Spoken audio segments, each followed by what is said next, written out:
Jam wale mon bandiraɓe tedduɓe yeɓiyankoɓe yawo Pindi TV min calmini on ɗo mbawɗon wonde dunde baba adama nde kala bisimon e kelle gadande roɓe jandeji aljuma capantati lewru mai 2025 bisimilla mon e kelle gadande roɓe jandeji puɗɗortoɗen ko jayde gendira leydi Sénégal jayde Le Soleil ɓe garti koye lancement du dialogue national sous la présidence du chef de l'état nden yewtere gendira leydi Sénégal jooɗi noon e ñande alarba nde tawtorede kanko horejo leydi Sénégal uddiɗo golle ɗe ɓe garti kamɓe Le Soleil l'espoir de forte consensus ɓe garti e wonande ɗaminari mawde to banggue wonande nandire ɗe ganduɗa ma addu ɗum jaam e koyetno e dawrugol leydi Sénégal kam e deƴƴal kono noon ɗin commission ji taƴaɗi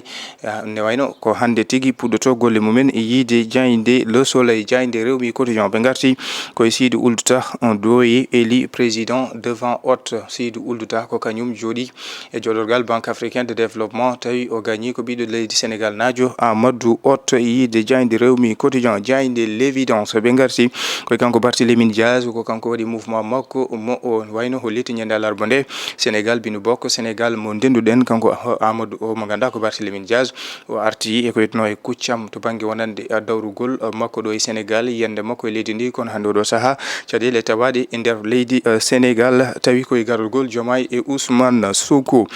jayde L'As Quotidien ɓe garti koye leçon d'un échec diplomatique ko ɗum élection Banque africaine de développement caggal camgol Amadou Hott mo hakkillaji kam e ɗaminare mawde yakoronode e fewde on ɓiɗɗo leydi Sénégal najo Amadou Hott ɓe garti ƴewtade tigui beele fota ɓuccede ko yetno e diplomatie jokkodiral leydi Sénégal kam e udditare mum e aduna o jayde Libération ɓe garti koye assassinat d'un infirmier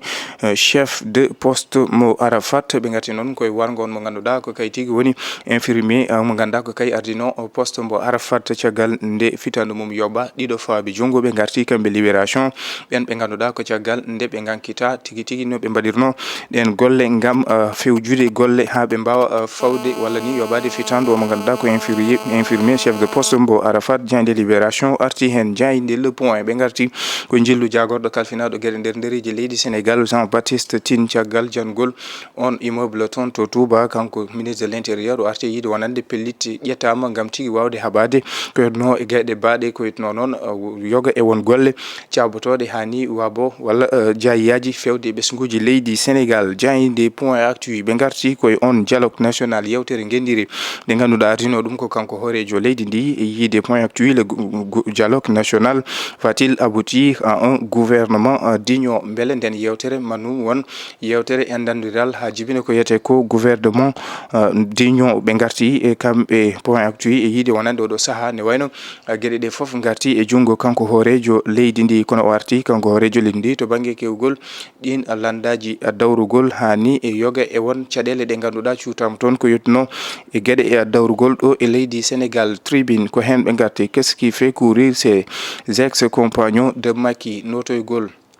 nden yewtere gendire ɓen ɓe ganduɗa ko ummiɓe e Benno Bokk Yakar holko saabi wonande e doggol mumen notoyade on dialogue e yiide jayde Tribune Quotidien hewɓe mabɓe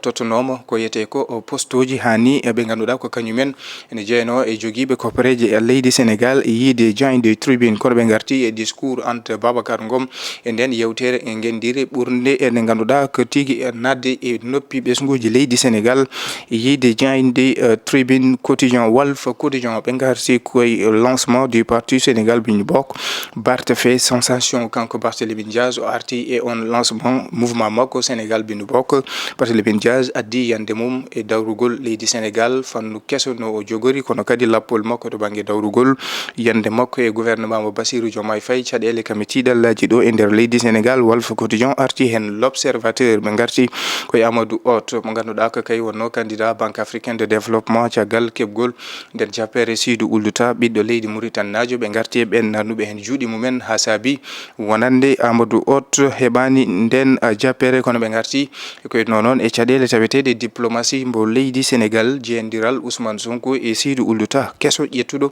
gardi go Banque africaine de développement jayde Sud Quotidien ɓe garti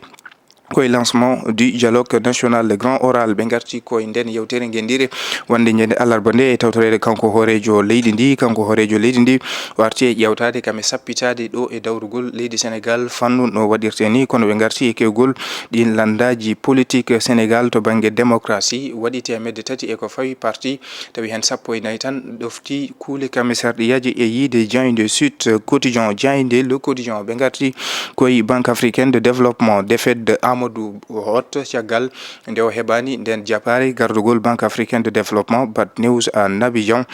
Abidjan le Mauritanien Seydou Ould Tah largement vainqueur grâce à des votes de la CEDEAO ɓe garti e Seydou Ould Tah keɓɗo ballal ummorade eɗen leyɗele jaaɗe CEDEAO saabi ardi kanko mo ganduɗa ko ɓen ɓe ganduɗa ko kay tigui jeeyno e ɗin sumgoji jeeya hen ɓiɗo leydi Sénégal najo Amadou Hott e yiide Diagne le Quotidien beele tigui fota ɓuccade ƴewte diplomatie leydi Sénégal jokkodiral mum e leyɗele aduna ɗe e yiide Diagne le Quotidien. Bandiraɓe tedduɓe yeeɓiyankoɓe Ayaw Pindi TV ɗum woni ko min ɗo ɓen ɗomani kelle ganande roɓe ɗo Diagne deji adamen ko altine paɗo sahore welede Allah.